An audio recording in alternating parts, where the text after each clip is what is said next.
Good morning, everyone. Welcome to the session 2 of chapter 5, Introducing the Past.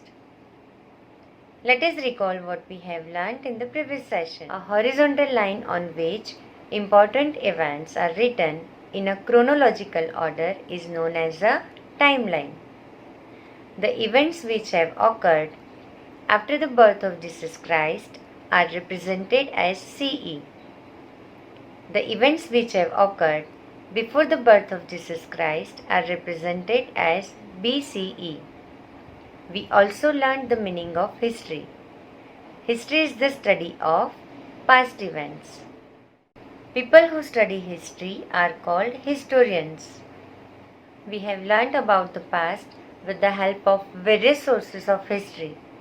Now, in today's session, we will learn about the history of India. India has a wonderful and gorgeous past. Since our past dates back to thousands of years, it has been divided into three periods: ancient period, medieval period, and modern period. Ancient period. In India, the ancient period began from prehistory and continued till about 700 CE.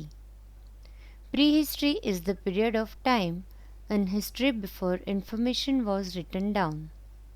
The period begins with the early farming settlements of the Indus Valley and moves towards the growth of cities. Around 1500 BCE, some tribes came from Central Asia to the Indian subcontinent. Tribe, a group of people with the same customs, language, religion, etc. living in a particular area and often led by a chief. These people were called the Indo-Aryans. The period around 1500 BCE is referred to as the Vedic age because the Vedas, the Ramayana, and the Mahabharata were written during this period. Many kingdoms were formed in the northern part of India during the ancient period. Kingdom, a country ruled by a king or a queen. Magadha emerged as the most powerful kingdom of North India.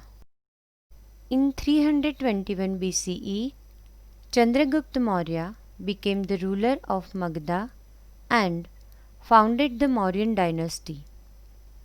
Dynasty, a series of rulers from the same family. Later, his grandson Ashoka became the ruler. He was a brave and powerful ruler. He fought many wars with other kingdoms. However, the war with Kalinga brought about a change in Ashoka. The bloodshed and loss of life in the Kalinga war made him upset. He decided not to fight wars and embraced Buddhism. Many rock and pillar inscriptions were put up by Ashoka in different parts of his empire so that people could read his messages. Inscription, words which are cut in stone or metal. Empire, group of countries or states that are controlled by one ruler. Did you know the earliest school of medicine known to mankind was Ayurveda, and it originated in India? After the Mauryan dynasty came the Gupta dynasty.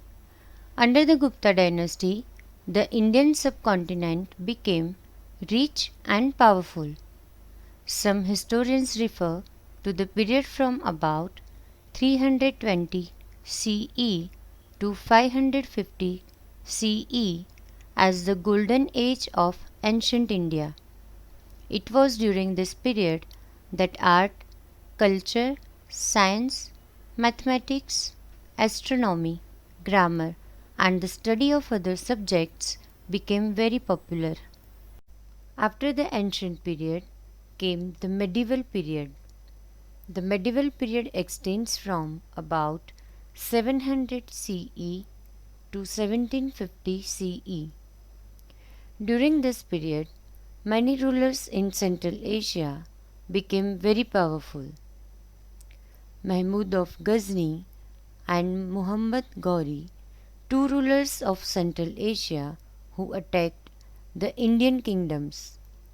Their main motive was to loot the wealth of the Indian kingdoms.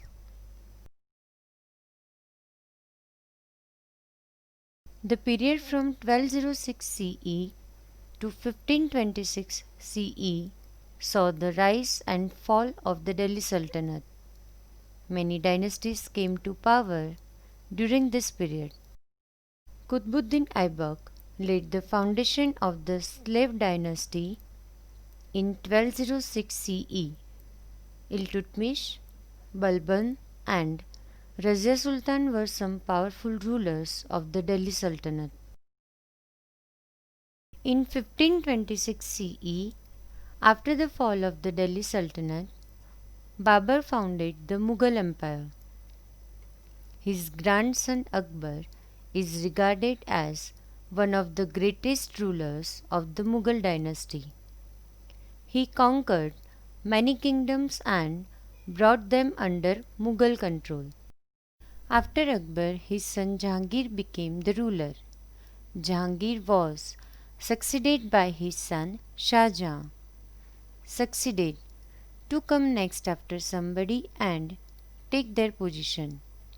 Then Shah Jahan's son Aurangzeb ascended the throne. Aurangzeb is regarded as the last powerful and important Mughal ruler. After Aurangzeb's death, the Mughal Empire began to decline. Many kingdoms under the Marathas, Rajputs, and Sikhs became powerful.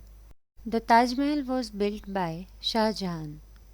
The Qutub Minar was built under the slave dynasty.